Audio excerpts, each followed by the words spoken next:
call your operator. Have no fear, fellow citizens. The Mediator is here. Good morning and welcome to this week's edition of The Mediator with me, your host, Brian West, here to give you the top 8 headlines and developing news stories that made it this week. Now, as usual, give you the top 8 local headlines and developing news stories that made it first, followed by a movie clip, a skit, a trailer, or something that's going on in the community, and maybe some pictures. And then I'll give you the top 8 international headlines and developing news stories that made it. So let's waste no time. Oh, yeah. Let's get to it. Story number 1. What the robbery report says about Ohio's economy. Dan Pompley has a report published November 5th explaining an increase in car thefts.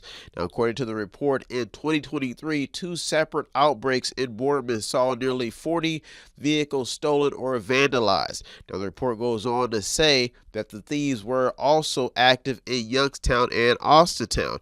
Now, the entire report lays out a string of car thefts which have been heightened due to videos online, saying that this is why the people are stealing cars, because videos online on this story is still developing.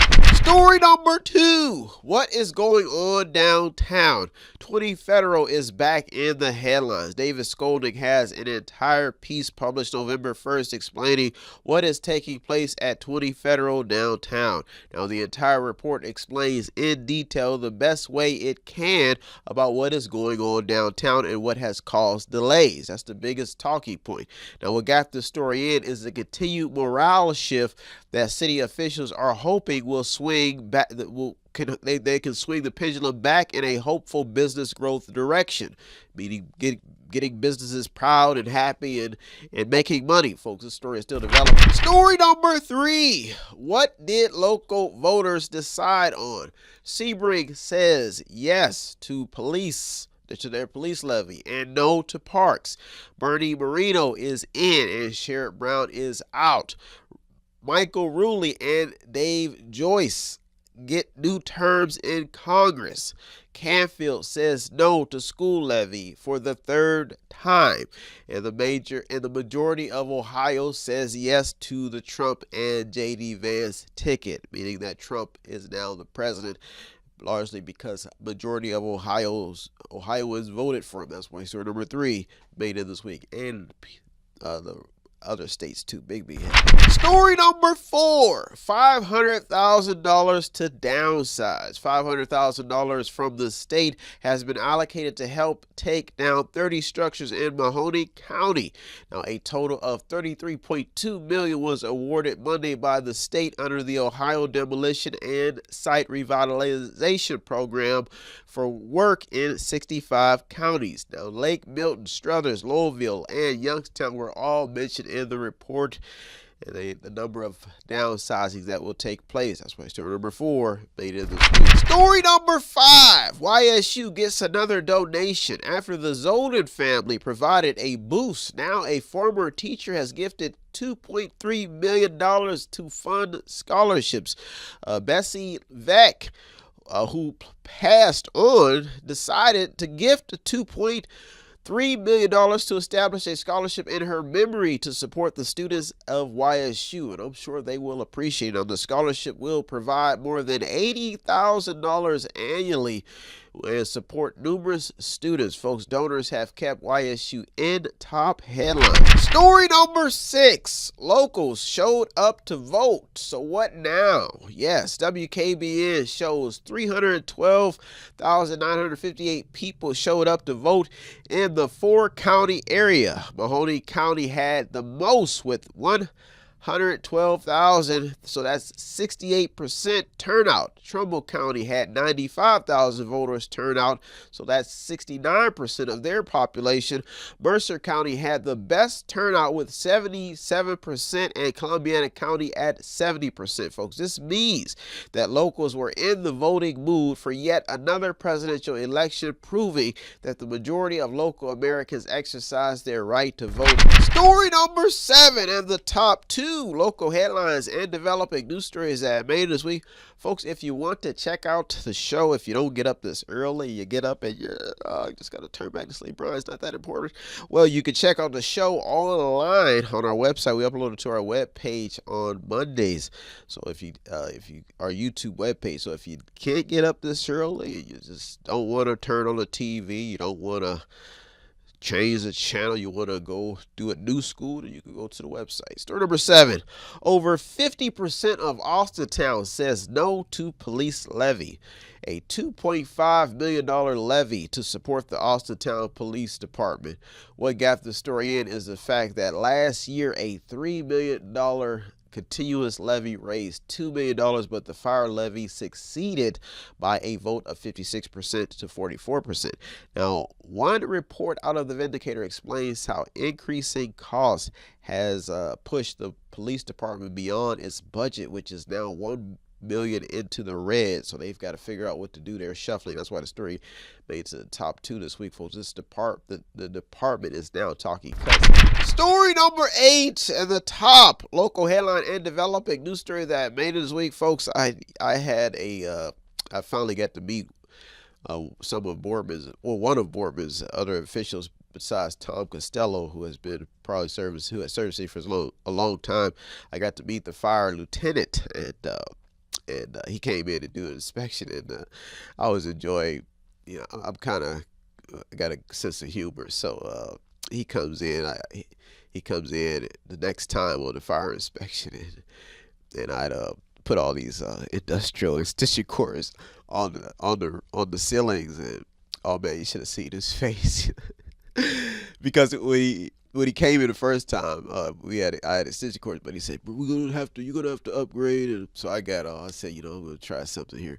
So I went and got all these industrial extension cords just to see, just see the look on his face, and oh man, but I'm gonna get it done. But they made the top headlines because the fire levy in Boardman did not pass. So that's what story number 8. Story number 8 says over 50% of Boardman says no. So they've been working really, really hard. I mean, these guys are like all over the place, the ambulance and everything. But I always have to have a laugh. But if you just see the look on his face when you see all the extension cords hanging from the ceiling, he probably doesn't know. But I'll get it right. I got some plans. I told him I'd get it right. So a $4.5 million additional levy that would have raised $6.1 million per year for the 5 years got shot down. And I told him, I said, I'm a small fry on this chessboard, cut me some slack, and I just enjoy seeing the look on his face. And you deserve a laugh, and I know these are uncertain times, and not everybody's in the laughing mood, but I mean, the guy looked like he was about to, like when he came in, he just looked like he was. But I like to laugh.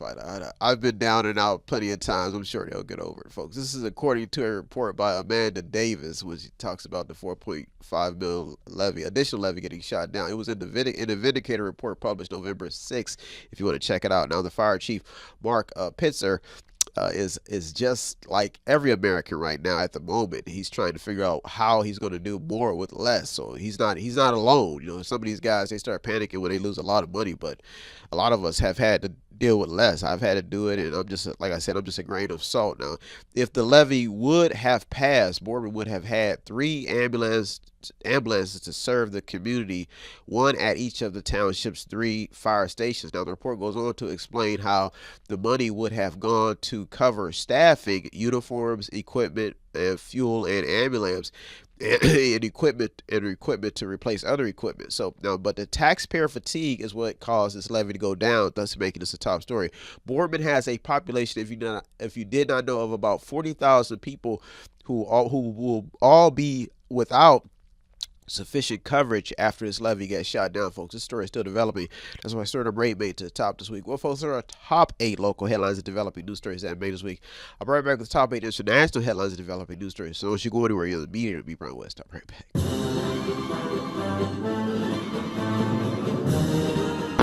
Welcome back. Headed into Veterans Day, and we just got this is probably a big election, so I have to bring up that and and the fact that a lot of people went out and vote.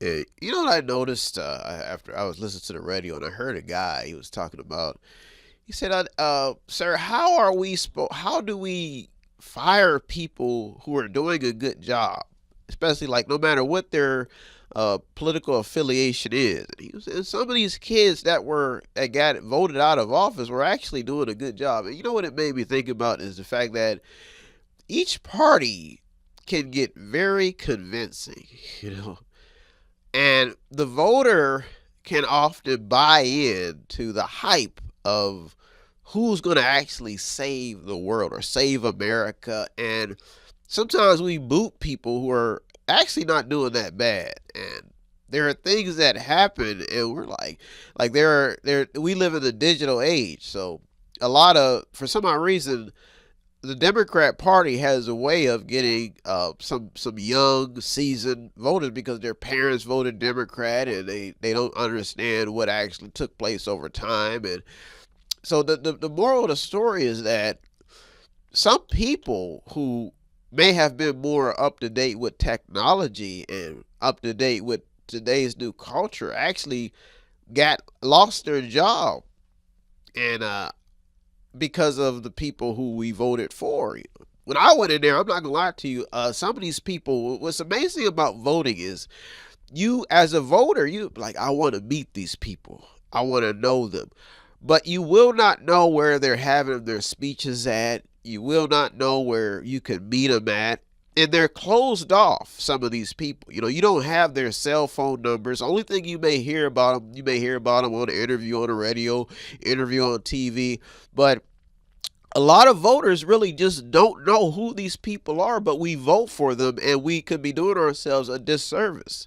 I'm not gonna lie, some people, when I was on the ticket, when I went to vote, some of the legislative, court people I had never even heard of. Didn't know their political background, but I did look them up, but I had never met them personally. But, I felt you want to do the right thing, but the guy on the radio had a very big point. He says some people just got booted and they were actually doing a good job. So the next person in line may not be able to be technically aware or technically seasoned enough to fix the problems because there's a learning curve. So, and that's what happened this next election. A Democrat or Republican, some good people got booted, and they could be in the unemployment lines with me and the rest of a lot of people because America just has a way of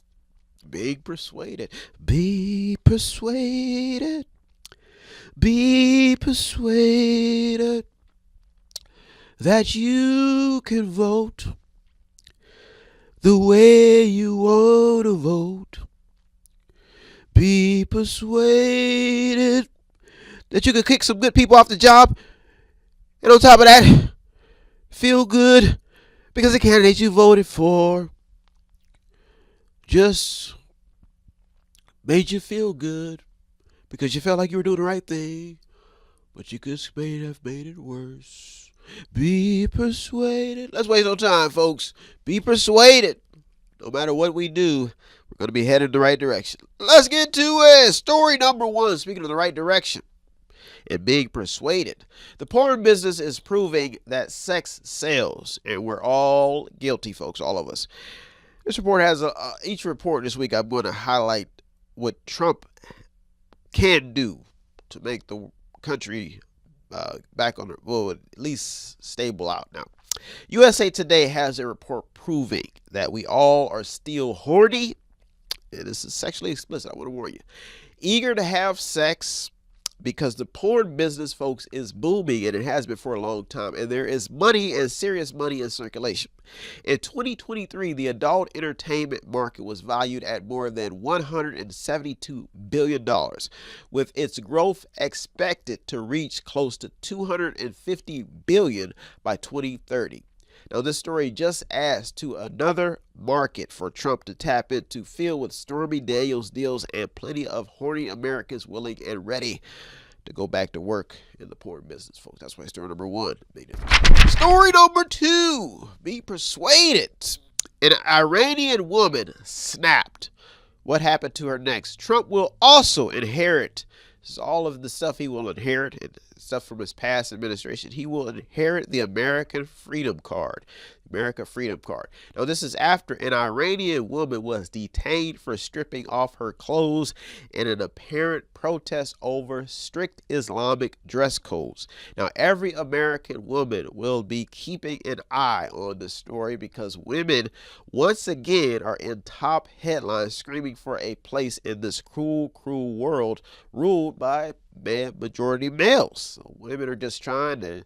She just got naked and started walking through the streets. I mean, I don't know what caused it.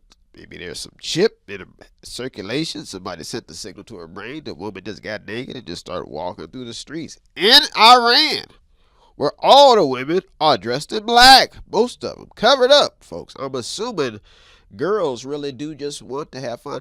Girls just want to have fun. So story number 2 made it this week. Oh, I'm sure we all remember that one. Big B.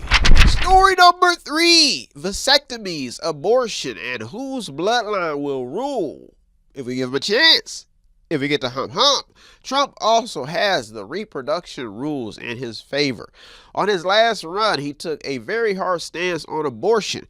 Now, in which many Americans of all races forfeited their offspring for a chance to be the next bloodline to rule. That means that they just cut it off. They don't want to be here. They're not giving their children a chance because they may feel that if they bring their children a chance, they're not going to have a chance in this cruel world. So they rather just cut them off. No. Abortion. Now, Scientific America has a report stating that not only did women have abortions, but more men got vasectomies, which could leave the next generation of Americans much smaller, with the ripple effect leaving them with no choice but to allow in refugees and immigrations to fight their battles and work their fields. How? Well, only time will tell how the story develops, folks. That's why story number 3 made it. Story number 4. Can the child tax credit save the family budget? Harris wanted to bring back the expanded child tax credit, folks. This will also be a challenge for Trump, who seems to favor giving more breaks to the decision makers rather than the average everyday American. Now, Trump can win this battle if he figures out why or a way to enhance employers' power to increase paychecks due to the fact that there are trillions of printed dollars already in circulation. So basically saying that if he wants to win this fight and he wants to impress those who are average, and he could give the money to those who are above average, who can trickle down the money to those who are average, make them feel happy, give them raises, all that. So that's called believe that's called trickle down economics. Well, who knows? Well, that's why story number 4 made this week. Well, folks, are the top 4 international headlines and developing news stories that made this week. I'll be right back with the top 4. So don't you go anywhere. You're the Mediator with me, Brian West. I'll be right back. Welcome back. Now it's time to get to the top 5 international headlines and developing news stories in a world ball of confusion. I think Ice Cube said, his father once said, that no matter who's president, you got to get up and go to work. That's what he said. Now, if we look towards Veterans Day and we look towards the country's stance, division, and everything, we can find that if you're an optimist, you have to look at what these people who ran for office just did. We haven't seen a woman on the ticket in a while since Hillary. We saw Trump almost get assassinated, still up at his ripe older age, and so if we can learn anything as a people, as Americans, especially after so many battles, is that we can see that if they can do it, the next generation could be thinking in their minds that you can do it. Yes. Our past presidents and what we can learn from a brutal world ruled by governing brutality is that we all can be a part, yes, of a representative republic.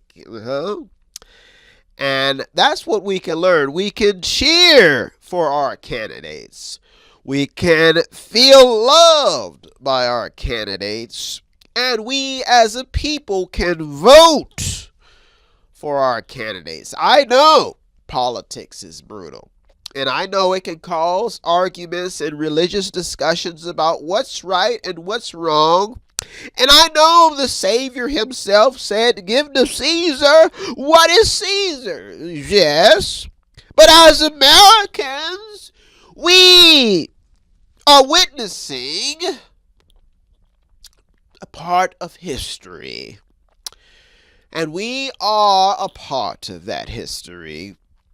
And whether our candidate wins or loses, we have a choice to be united or divided, to join hands or to exit. And the beauty of this election is that we do have a choice. So I hope this Veterans Day you realize that there are some worthy sailors and Army veterans who took a choice to defend your freedoms. So if you showed up to vote, I'm sure you can show a veteran some love. Let's get together and show a veteran some love. Oh yeah, let's waste no time. Let's get to it. Story number 5. Why does the Gaza story matter headed into the holidays? Jesus walked the plans of Israel, Egypt, Palestine. So therefore, Palestinian people are a rich part of history. Folks, The Guardian has another headline, another challenge for President Trump, because death is everywhere in Gaza. As Israel plans to seize the land, this leaves another simple solution for the Trump presidency to be for Trump as the deal maker. He could make some deals here, leaving the Palestinian people and Israel with no choice but to live together in peace. So Trump could be the deal maker in here, after Israel has basically just pummeled the region. Now, each of the top stories this week puts the Trump card at the top of the deck.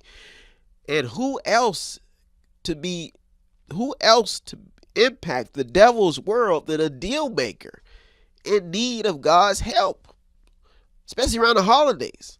So with Trump's election, he has a chance to make a deal, especially an aftermath of what Israel has already done. Let's see how the story develops. That's number 5 made it this week. Story number 6. America's retailers are screaming for help.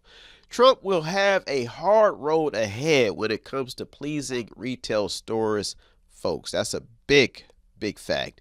Inc., that's INC. has a money headline explaining how retail groups see $78 billion spending hit from Trump tariffs plan. Now, the report goes on to explain how a national retail federation predicts a huge loss in consumer spending power under Trump. Now, who also threatened Mexico? Trump also threatened Mexico and China with further tariffs over fentanyl flows to the United States. So they're saying there's a ripple effect going on here. This story is proving a fact, because many of America's major retailers are either bankrupt, raising prices, or just plainly out of business, folks. Fast Company has a report that American Freight is closing all of its stores in a bankruptcy filing, warning of possible paycheck delays for laid off employees, folks. The franchise groups, this franchise group operates around 341 stores in 41 states, folks. That's a lot of jobs in the retail sector, folks. The retail, this is another chance for, if he's going to make some deals, if that's what he's branded himself on, folks. This is his chance. That's why story number 6 also made to the top 2 this week. Businessman trying to make business deals. Is the hype really that big, folks? That's why story number 2. Well, story number 6. I was made to the top 2 this week. Big story number 7 and the top 2 international headline and developing news story that made it this week. I'm just doing what I feel that the good Lord made me to do, and that's Mediator. Story number 7. Shutdowns put a dagger in a lot of business plans, folks. Trump, again, will also have to rebound from the COVID shutdowns. He now gets a second chance because many businesses under his administration went under due to COVID, and some of them never recovered due to the shutdowns. So this is big. Now this street says is a news site. So they say that TGI Fridays blames the pandemic for bankruptcies, and a ton of other well-known American food chains are also in the bankruptcy lines because of the shutdowns, folks. Story number 7 is another big story. And see how Trump will develop over time. That's why story number how he will handle this over time. Story number 7 also made it to the top this week. Big. Story number 8 to the top. International headline and developing news story that made it this week for you. Headed into another Trump presidency. Folks, the war card and which country is going to run out of money first. Folks, Trump will also inherit the war card. Israel is on a tear in the Middle East, and Russia is still delivering some blows to Ukraine while making some major moves with its allies. Now, Trump, the deal maker, has one thing in his favor, and that is the fact that each country economically will probably be eager to make a deal because of strained resources, war fatigue, and an almost empty war chest, folks. This is all while his tariffs are still in place, putting a full betting house of aces, queens, kings, wild cards, and even jacks back into this president's hand. Now, everyone's eyes will be on his first move in a deal, which he could make a deal with some new and old players. Folks, some governments are on the brink of collapse, including Germany. So this is why story number 8 made to the top this week. Well, those are the top 8 local and international headlines and developing news stories that made this week. I hope you got something out of today's program. I always get something out of doing the research. As usual, I thank all the news outlets, the journalists, the people on the front lines. You deserve all the credit. I'm just the media, the man in the middle, navigating your stories just to keep people informed. If you want to show us some support here at Method, all you have to do is visit the website on the screen, buy something, click on something, watch something, read something, or just sponsor a program. Or you can stop at the store at 5648 Market Street in Bourbon, Ohio, and see my smiling or upset face sometimes and buy something in the store. Well, folks, I am out of here. Happy Veterans Day. I'll be back next week. Look over 200 or more stories just to keep you informed, Lord willing. I am out of here. Thank you for tuning to the Meter this week with me, Brian West. Peace. Have no fear, fellow citizens. The Mediator is here.